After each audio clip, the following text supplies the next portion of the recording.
স্ত্রী হয় আমার, কোনো যেন তেন দুই পয়সার মেয়ে নয়।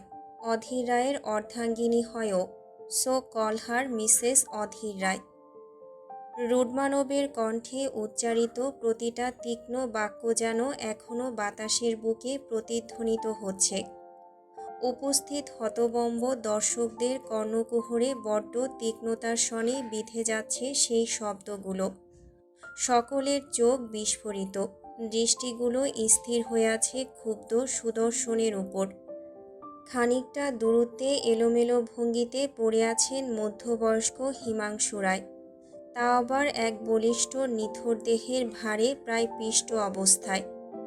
যন্ত্রণায় কুঁকড়ে গেছে তার মুখাব্যয়। সামান্য নড়াচড়ার শক্তিটুকু যে কোথায় হারালো তা কে জানে।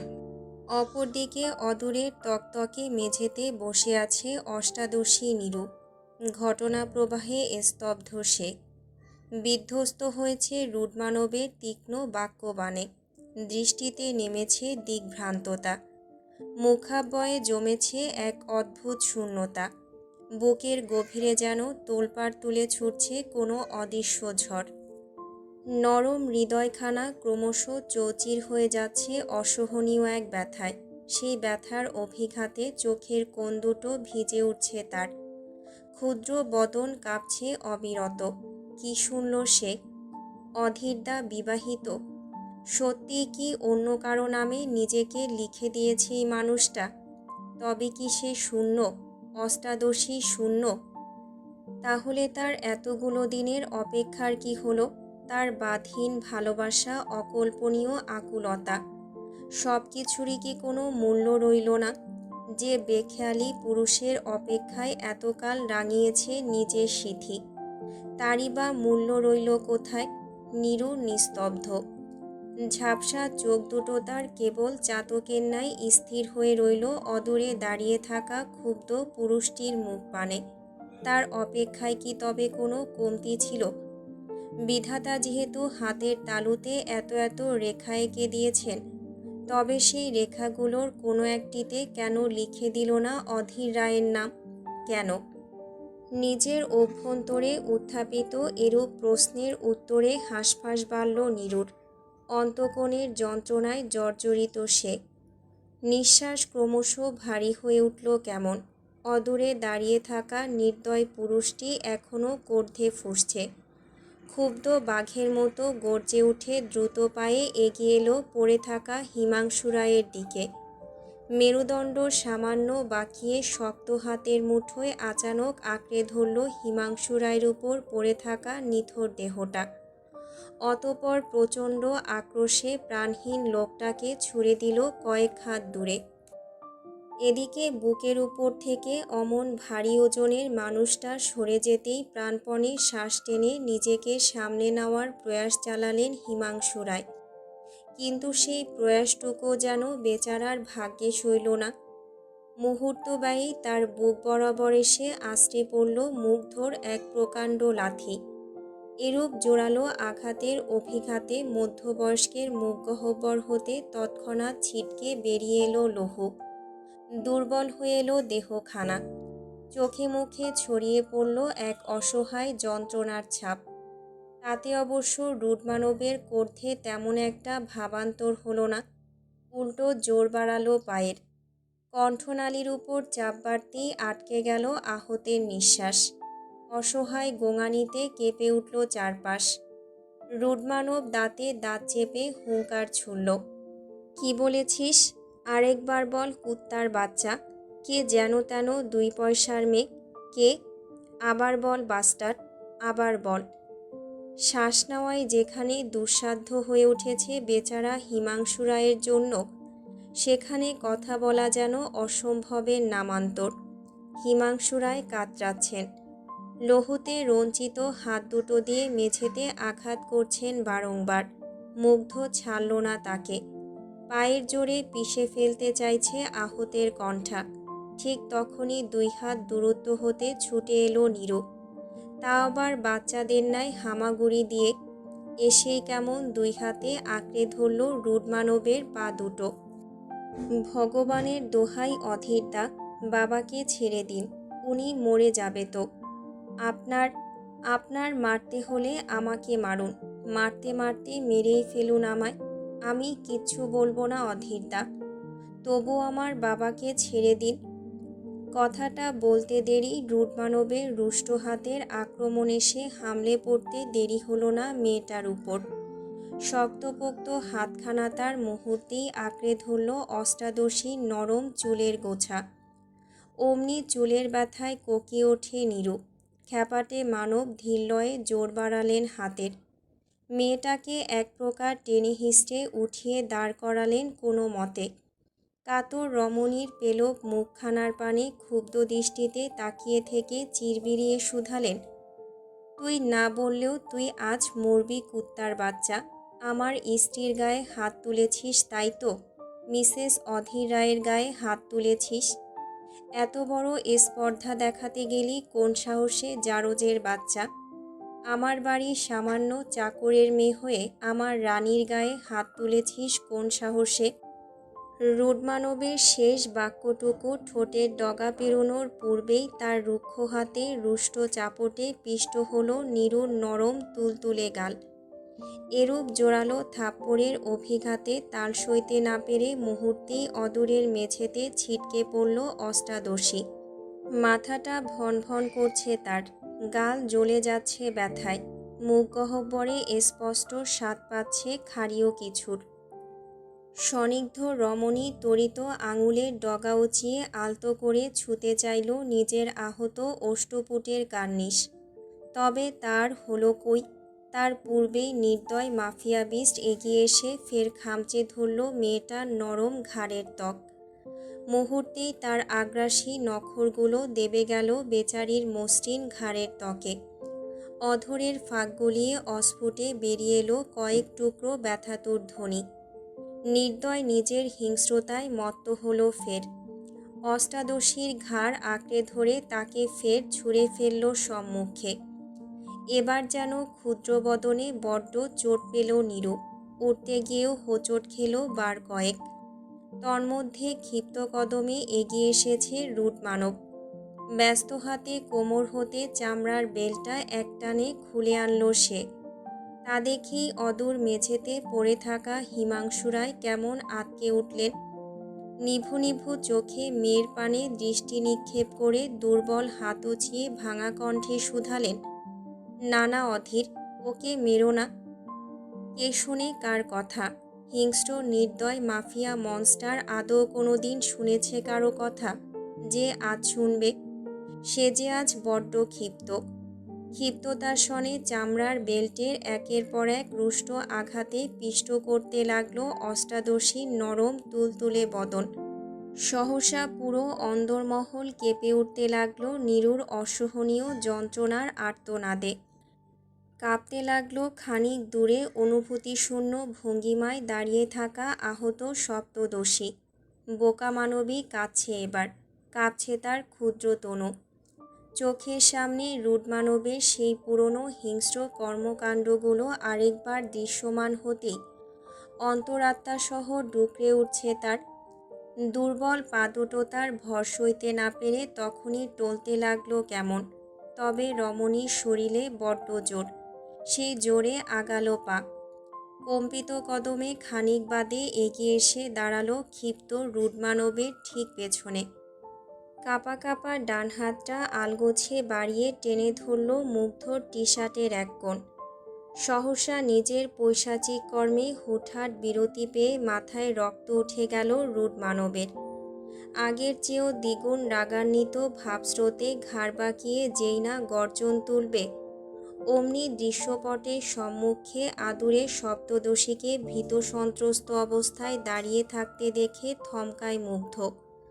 থমকায় তার সকল পৈশাচিক কর্মকাণ্ড। সে মুহূর্তেই পাল্টে নিল নিজ রং। নীরুর প্রতি যতটা ক্ষিপ্ততা প্রকাশ করেছে তার চেয়েও দ্বিগুণ কোমলতা দেখিয়ে তৎক্ষণাৎ এক হাতে আগলে নিল মাহিকে। আঁকড়ে ধরল রমণীর মেদহীন বাঁকানো কোমর। আহত সপ্তদশীর ঝাপসা চোখ দুটো মুগ্ধর পানে নিবদ্ধ। ক্ষণে ক্ষণে গিলছে ঢোক। কালশিটে দাগ বসে যাওয়া অধর দুটো নাড়িয়ে যেই না কিছু আওড়াবে তার পূর্বেই কর্ণকুহরে ভেসে এলো মুগ্ধর জোরপূর্বক শীতল কণ্ঠ। হেই, আমার চড়ুই ভয় পাচ্ছে। কই দেখি দেখি, তাকা তো। খবরদার, ভয় পাবি না, আমি আছি না। আমি থাকতে ভয় কিসের? যা, ওদিকে গিয়ে দাঁড়িয়ে থাক, যা। রমণীর কণ্ঠভর্তি বাক্য, তবে আওড়ানোর সুযোগের অভাবে গিলতে হচ্ছে অনিচ্ছা সত্ত্বেও। মুগ্ধ নিজ বাক্য শেষ করে তড়িৎ ছেড়ে দিল রমণীর কোমর। শক্ত মুখে আদেশের স্বরে ফের বলল, গো। মাহি কদম পেছালো। মুগ্ধ ততক্ষণে ফের ঘুরে দাঁড়ালো রক্তাক্ত নিরুর পানে। মেয়েটার বদন ভর্তি কালশিটে দাগ, ক্ষিপ্ত আঁচড়ে চামড়া ফেটে চৌচির হয়েছে বেশ কিছু জায়গায়।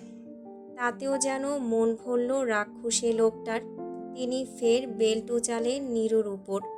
তবে এবারের জোরালো আঘাতটুকু অষ্টাদশীর গা স্পর্শ করার পূর্বেই কয়েক হাত দূরত্ব হতে ভেসে এলো হিমাংশু রায়ের ভাঙা ভাঙা কণ্ঠ। থেমে যা অধীর, নয়তো আমি এক্ষুনি এই মেয়ের গলা কেটে দেব। সহসা থেমে গেল মুগ্ধর ব্যস্ত হাত। দৈবাৎ শক্তিতে পরপরই কাত হলো বলিষ্ঠ ঘাটটা। তীক্ষ্ণ কুটিল দৃষ্টিজোড়া একত্রে হিমাংশু রায়ের পানে তাক হতেই তটস্থ হলেন মধ্যবয়স্ক।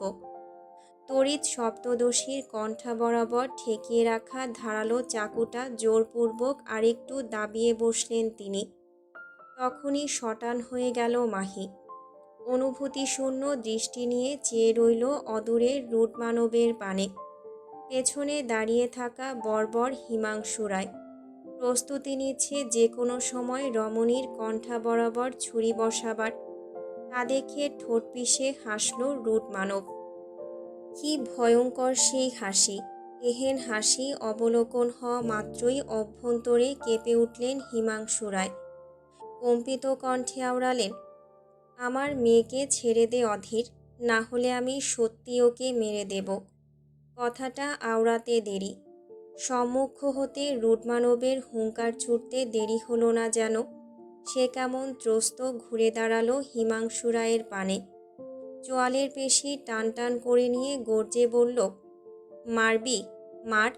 আরে মার না রে কুত্তার বাচ্চা, মার, মার বলছি। দেখি তোর কলিজা কত বড় হয়েছে দেখি। আমার ডোডোর একবেলা নাস্তা হবে কিনা দেখি। এহেন বাক্য কর্ণাধার হতেই অন্দরমহলের আদ্যপ্রান্তে বিছিয়ে রাখা নরম গদির কেদারায় বসে থাকা বৃদ্ধ কেমন বাঁকা হাসল। এতক্ষণ নীরব দর্শকের ন্যায় চা খেতে খেতে সবটা উপভোগ করলেও এবার যেন চুপ করে থাকতে পারলেন না তিনি। মুহূর্তেই পায়ের উপর তুলে রাখা পাটা সামান্য নাচিয়ে শ্লেষাত্মক কণ্ঠে বলে উঠল, আবে বেহেনচোদ হিমাংশু, तूने ये क्या माल बनाया है? ये तो अभी तुझ पर ही भारी पड़ रहा है। इतना बेकाबू है कि किसी को मानता ही नहीं। क्या चीज़ बनाया है मायरी? तुझे तो पहले ही मार देना चाहिए था बहनचोद। अभी भुगत। আবে বাইনচুদ হিমাংশু, তুই একই মাল বানিয়েছিস রে। এটা তো এখন তোর উপরই ভারী পড়ে যাচ্ছে। এতটাই বেপরোয়া যে কাউকেই মানে না। কি জিনিস বানিয়েছিস মাইরি! তোকে তো আগেই মেরে ফেলা উচিত ছিল বাইনচোদ, এখন ভোগ। বলেই বৃদ্ধ ফের মনোনিবেশ করলেন চাটুকু সম্পূর্ণ করতে। ওদিকে হিমাংশু রায় অভ্যন্তরে ভীষণ ঘাবড়ালো, বাইরে থেকে বেশ কঠোর। চারপাশের অমন তাচ্ছিল্য ভরা বাণী কর্ণকুহরে পৌঁছাতেই চোয়াল শক্ত হয়ে গেল তার। রুডমানবের পানে চেয়ে দাঁত খিচে শুধালো, রুস্তি লোক। তখনই রমণীর কণ্ঠনালীর মসৃণ চামড়ায় তীক্ষ্ণ অস্ত্রের স্পর্শ বসাতে চাইলেন হিমাংশু রায়। তবে ঠিক তখনই পেছন থেকে একখানা শক্তপোক্ত হাত এসে মুহূর্তেই পেঁচিয়ে ধরল হিমাংশু রায়ের কণ্ঠা। অন্য হাতখানা তার রুক্ষতার সনে খামচে ধরল মধ্যবয়স্কের অস্ত্র ধরে রাখা হাতটা। এহেন ঘটনার আকস্মিকতায় ভরকায় হিমাংশু রায়। ঘাড় বাঁকিয়ে পেছনে তাকাতে উদ্যত হলেই কণ্ঠা বরাবর চেপে রাখা হাতটা জোর বাড়ালো নিজের। কানের কাছে কেউ একজন কটমটিয়ে বলল, রুশদির সিগনোরাকে মেরে দেওয়া এত সহজ, তাও আবার অ্যাডউইন বেঁচে থাকতে। ওহো, বুইড়া ভাম বলে কি রে? তৎক্ষণাৎ থমকে গেলেন হিমাংশু রায়। চিনে গেলেন পেছনে দাঁড়িয়ে থাকা মানুষটাকে। সাপের ন্যায় মোচড়াতে চাইলেন তিনি, তবে পারলেন না অ্যাডউইনের বলিষ্ঠ জোরের সঙ্গে। অদূরে দাঁড়িয়ে থাকা রুশদি এবার বাঁকা হাসল। দুই হাত কোমরে ঠেকিয়ে গমগমে গলায় শুধালো, অ্যাডউইন, চিতা রেডি কর, একসঙ্গে 3টা। আঁতকে ওঠেন হিমাংশু রায়। ভয়ার্ত ঢোক গিলে অধর নাড়াবে তার পূর্বেই কর্ণকুহরে ভেসে এলো অ্যাডউইনের বাধ্য কণ্ঠ, ইয়েস মনস্টার। থামল মুগ্ধ। এক মুহূর্তে স্থবির হয়ে আলগোছে দৃষ্টি তুলে তাকালো কয়েক হাত দূরত্বে দাঁড়িয়ে থাকা মায়াবিনীর পানে। গম্ভীর মুখাবয়ে দুটো কদম সম্মুখে অগ্রসর হতেই আচমকা হকচকিয়ে ওঠে মাহি। দৃষ্টি যুগলে ভয়ার্ত আবহ ঢেলে হতচকিত কণ্ঠে তড়িৎ চিৎকার দিয়ে ওঠে, বিস্ট! মানবীর বাক্য শেষ হবার পূর্বেই রুড মানবের বাহাতটা আলগোছে দক্ষ কৌশলীর ন্যায় ঘুরে গেল পেছনে। অত্যন্ত দক্ষতার সাথে প্রতিহত করল পেছন থেকে আগত আক্রমণকে। মাহি ভরকায়। হতচকিত দৃষ্টিতে তাকাতেই দেখে মুগ্ধর ঠিক পেছনে দাঁড়িয়ে আছে অচেনা বৃদ্ধটি, যার এক হাতে ধরে রাখা একখানা ওয়াকিং স্টিক, যার সরু ডগা অত্যন্ত তীক্ষ্ণ, ঠিক যেন কোনো এক ধারালো অস্ত্র। আলোর ছিটে ফোঁটা যার গা স্পর্শ করতেই চকচক করছে কেমন, তবে তা স্পর্শ করতে পারেনি রুড মানবের গা। তার আগেই ধারালো স্টিকের অংশটা হাতের মুঠোয় চেপে ধরেছে সে। এদিকে বৃদ্ধ বড্ড অসন্তুষ্ট রুশদির এরূপ কাণ্ডে। দাড়ি গোঁফ ভর্তি মুখখানায় একাকার সম বিরক্তি লেপ্টে তীক্ষ্ণ কণ্ঠে আওড়ালেন, আবে কিয়া ইয়ার, এক ভার তো বানতা হেনা। বলেই তিনি নিজের লাঠির শেষ ডগায় একখানা সুইচে আঙুল চাপলেন। তখনই মুগ্ধ শক্তপোক্ত হাতখানার সাক্ষাৎ পেল বিশাল এক বিদ্যুৎ পৃষ্ঠের সনে। মুহূর্তেই রুড মানবের পাহাড় সম দেহটা কেমন কেঁপে উঠল দেখো। এ সুযোগে কুটিল হাসলেন বৃদ্ধ। তৎক্ষণাৎ নিজের জোরালো শক্তিতে সজোরে টেনে নিলেন লাঠিটা। পরমুহূর্তেই সামান্য কম্পিত রুড মানবের রুক্ষ পিঠে বসালেন এক শক্ত লাথি। কিন্তু বালাই সার, সেই লাথির অভিঘাতে পাহাড়সম বলিষ্ঠ পুরুষ টলল তো নাই, বরং বৃদ্ধ কেমন ছিটকে গেল 2 কদম দূরত্বে। মুহূর্ত ব্যয়ে নিজেকে কোনো মতে সামলে নিয়ে তাকালো সম্মুখে। দাঁত খিচে আওড়ালো, কিয়া খাতা হেরে তো মাদার চোত। মুগ্ধ দাঁত খিঁচল এবার। আকাশ ছুঁই ছুঁই রাগের বশে হাত দুটো করে নিল মুষ্টিবদ্ধ। প্রস্তর শরীর ঘুরিয়ে দাঁড়াতেই আচমকা তার বুকের ঠিক বাপাশে লাঠির তীক্ষ্ণ ডগা চেপে ধরলেন বৃদ্ধ। মুগ্ধ টলল না। শক্ত মুখে একবার তাকালো নিজের বুকের দিকে। সেখান থেকে লৌহ গড়াচ্ছে ধীর লয়, ক্ষত হচ্ছে গাঢ়। বৃদ্ধের মুখভঙ্গি পাল্টে গেল এবার। রাগে হারালো হিতাহিত জ্ঞান। আচমকা গর্জে উঠে বলল, মাদার চোত, যেই ভুলের কারণে তোর মা হারিয়েছিল নিজের জাতকুল, সেই একই ভুল আজ 30টা বছর পর তারই সন্তান হয়ে করতে যাচ্ছিস কোন সাহসে? আরে ওই বাইনচোদ, তুই ভাবলি কিভাবে আমি একই ইতিহাস আবারও হতে দেব? তোর মা পাপ করেছে, এক বিধর্মীকে ভালোবেসে নিজের সমাজ, জাত, ধর্ম সব কিছুকে উপেক্ষা করেছে। অথচ বিনিময়ে কি পেয়েছে সে? তোর বাপ মাদার চোদ্দ ঠিকই তোকে তোর মার পেটে রেখে সহসা বাজ পাখির ন্যায় তীক্ষ্ণ দৃষ্টিজোড়া উঁচু হলো মুগ্ধর। তাক হলো বৃদ্ধের পানে। সহসা বাকরুদ্ধ হয়ে গেলেন বৃদ্ধ। বিচক্ষণ মস্তিষ্ক তার। হুটহাট বিপদ সংকেত দিতেই চুপ করে গেলেন তিনি। মাত্রই রাগের মাথায় বলে বসতে গিয়েছিলেন সবচেয়ে বড় লুকানো সত্যিটা, যা পর মুহূর্তে টের পেতেই আমতা আমতা করে উঠলেন বৃদ্ধ। দোনামোনা চিত্তে নজর উঁচাতেই আচানক তার বুক বরাবর আছড়ে পড়ল একখানা শক্তপোক্ত লাথি। মুহূর্তেই আক্রমণের অভিঘাতে অদূরে ছিটকে পড়লেন বেচারা বৃদ্ধ। ভয়ার্ত হিমাংশু রায় এবার চিৎকার দিয়ে উঠলেন রুডমানবের এহেন অজানা ঔদ্ধত্যে। না অধীর, তুমি চেনো না ওনাকে, ওনার গায়ে হাত দিও না, থেমে যাও অধীর। শুনল না বেপরোয়া যুবক, উল্টো দাম্ভিক কদমে এগিয়ে এসে দাঁড়ালো বৃদ্ধের সম্মুখে। মুখাব্বয়ে একাকার সম নাটকীয় ভাবভঙ্গিমা ফুটিয়ে ওড়াল, ও বাবা, যার এক ঠ্যাং চিতায় আরেক ঠ্যাং যাতায়, তার ভয়ে তো আমি কেঁপে উঠলাম বে।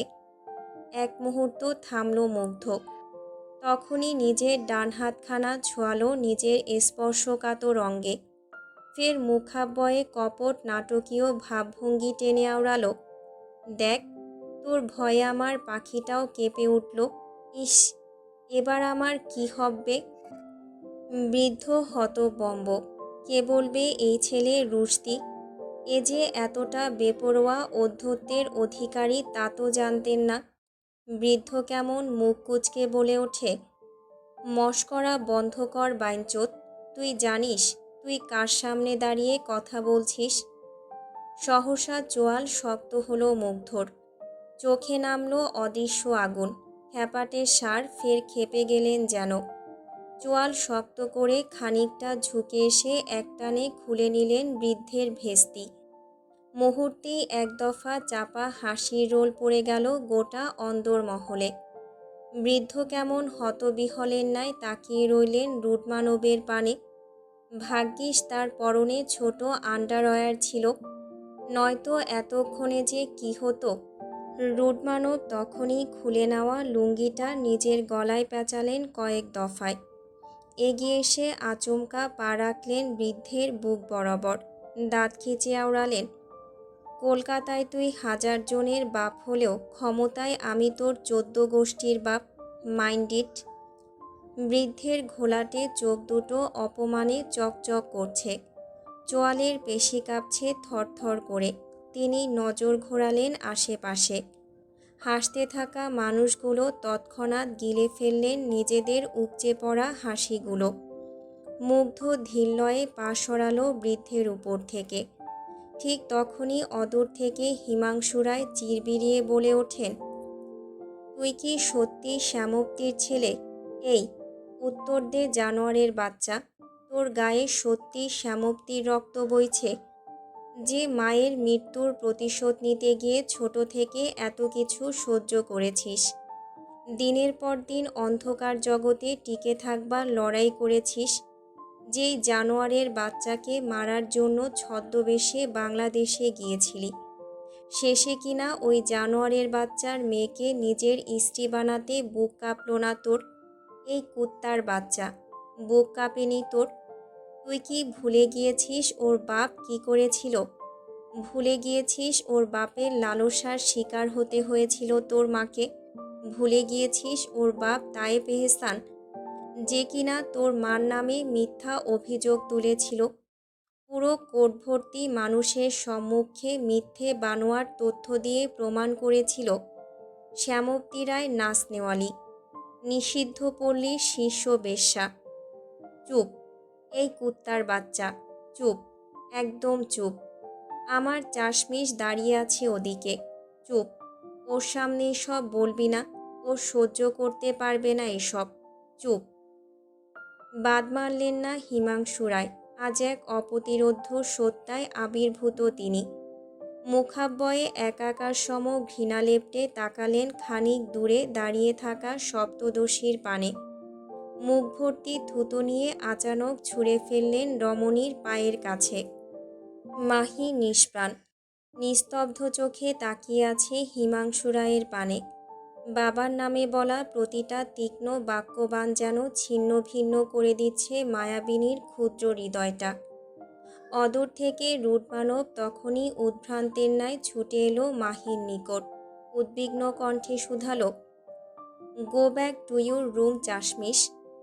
হতবুদ্ধিকর ভাব নিয়ে দাঁড়িয়ে আছে মাহি। এরই মধ্যে হিমাংশু রায় ফের কর্কশ কণ্ঠে বলে উঠলেন, খুনির বাচ্চা ও। একটা রেপিস্টের দূষিত রক্ত বইছে ওর গায়ে। ওর বাপ একটা জানোয়ারের বাচ্চা। এবার আর নিজেকে সংবরণ করে রাখতে পারল না মুগ্ধ। তখনই শক্ত চোয়ালে কটমট করতে করতে ঝড়ের বেগে ছুটে এলো হিমাংশু রায়ের নিকট। এক হাতের জোরালো পাঞ্চে মুহূর্তেই থেতলে দিল আহত লোকটার নাক মুখ। পর মুহূর্তেই আকাশসম রাগে গজগজ করতে করতে শক্ত দুই হাতে খামচে ধরল হিমাংশু রায়ের কুর্তার গলা। চিরবিরিয়ে বলে ওঠে, তোকে চুপ করতে বলেছি না কুত্তার বাচ্চা? গলায় খুব জোর এসেছে তাই না? একদম টোটলা ধরে টান দিয়ে ছিঁড়ে ফেলবো বান্দির ছেলে। দোষ করলে ওর বাপ করেছে, শাস্তি পেলে ওর বাপ পাবে। এর ভেতরে ওকে টানিস কোন সাহসে বান্দির ছেলে? She is innocent. Did you hear me? She is innocent. দোষী বাপের শাস্তি যদি নিষ্পাপ মেয়ে না পায়, তাহলে নির্দোষ মায়ের শাস্তি কেন নির্দোষ ছেলে পেল?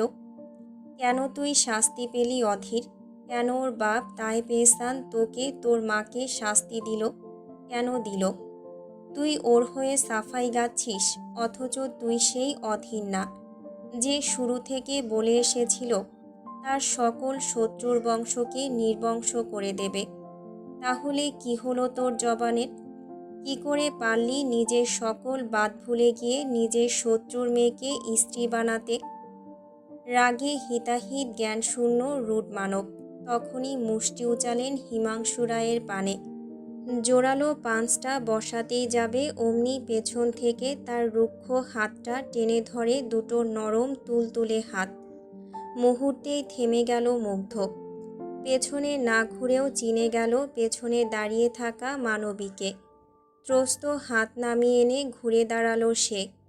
মায়াবিনীর চোখ দুটো অঝরে ঝরাচ্ছে অশ্রু। লাল হয়ে গিয়েছে সুশ্রী গৌরবর্ণা মুখখানা।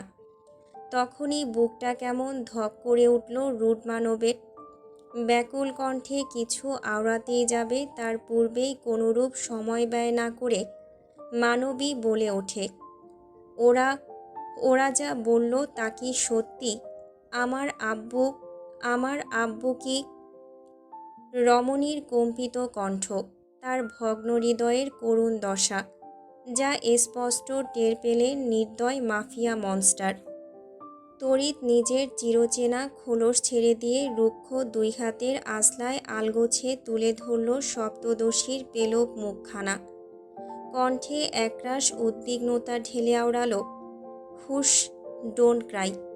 মাহি শুনল না। কাঁপতে কাঁপতে কাঁদছে মেয়েটা। কম্পিত হাত দুটো দিয়ে আলগোছে খামচে ধরল রুড মানবের টি শার্টের একাংশ।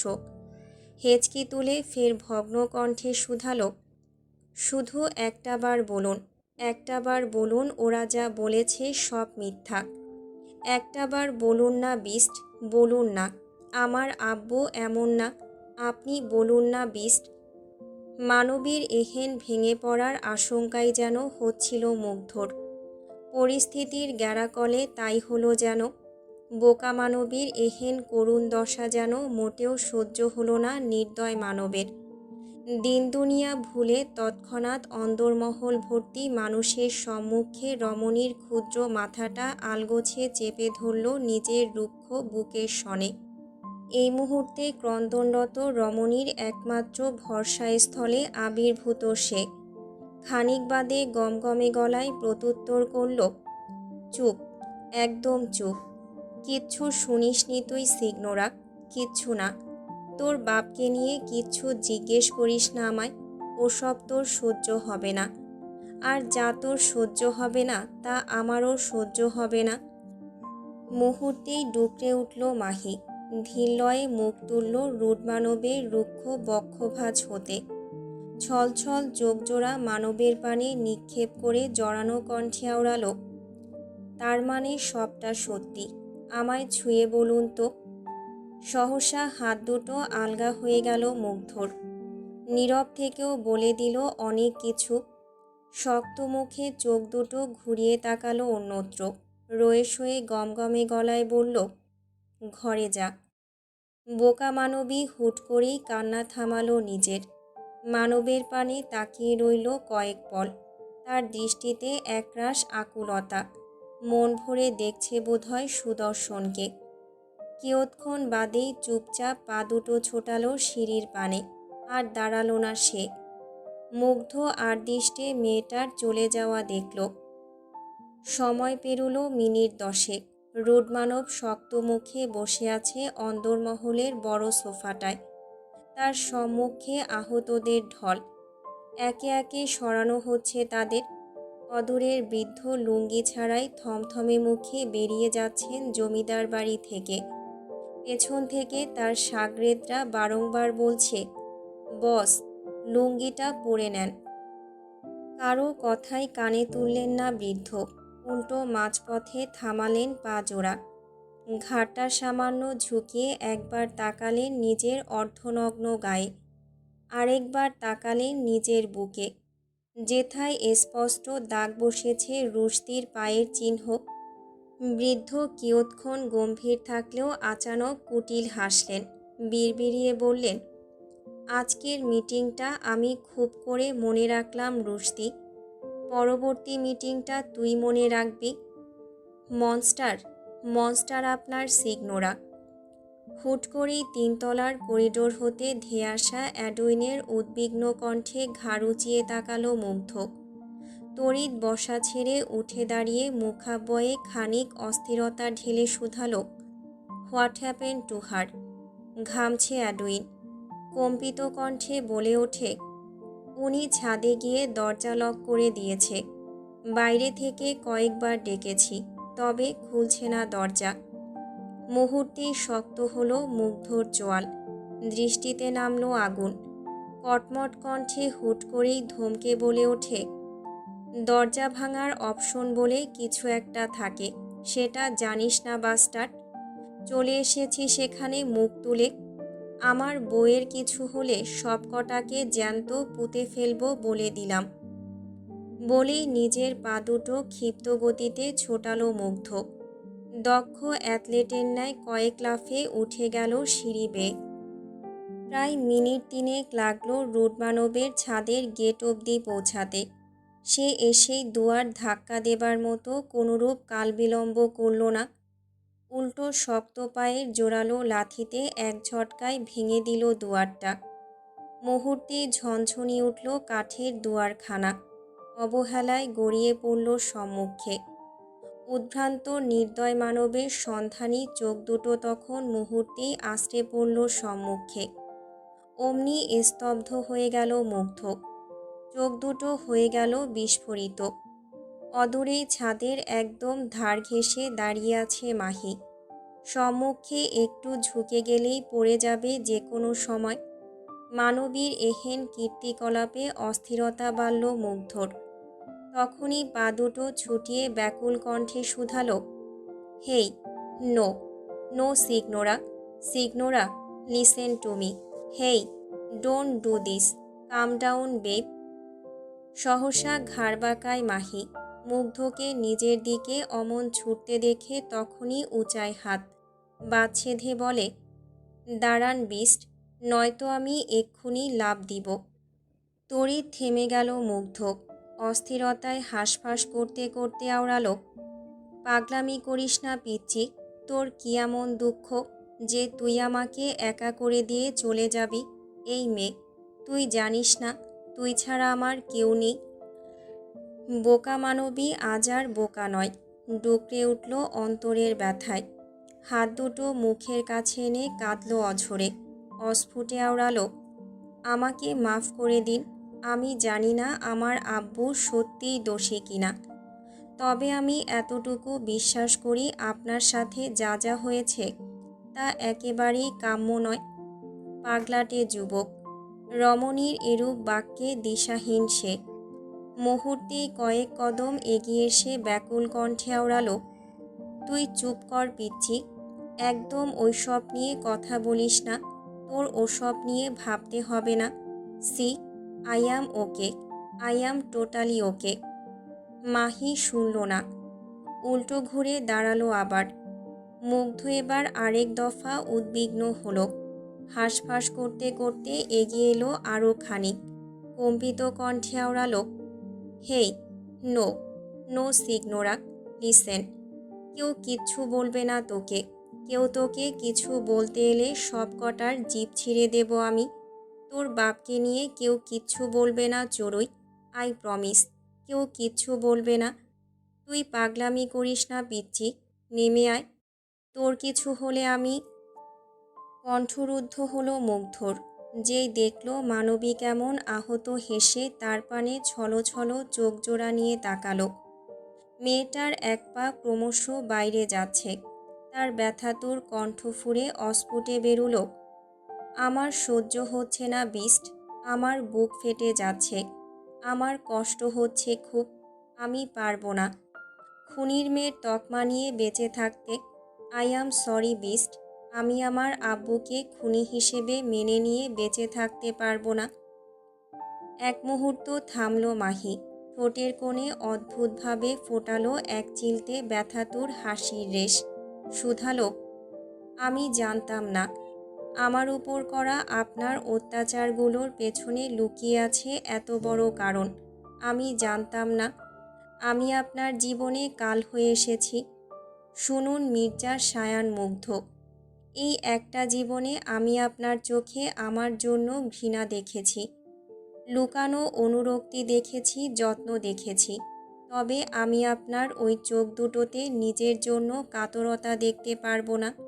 শুনুন, নির্দয়দের দুর্বলতা থাকতে নেই। আমায় ক্ষমা করে দিন, আই অ্যাম সরি।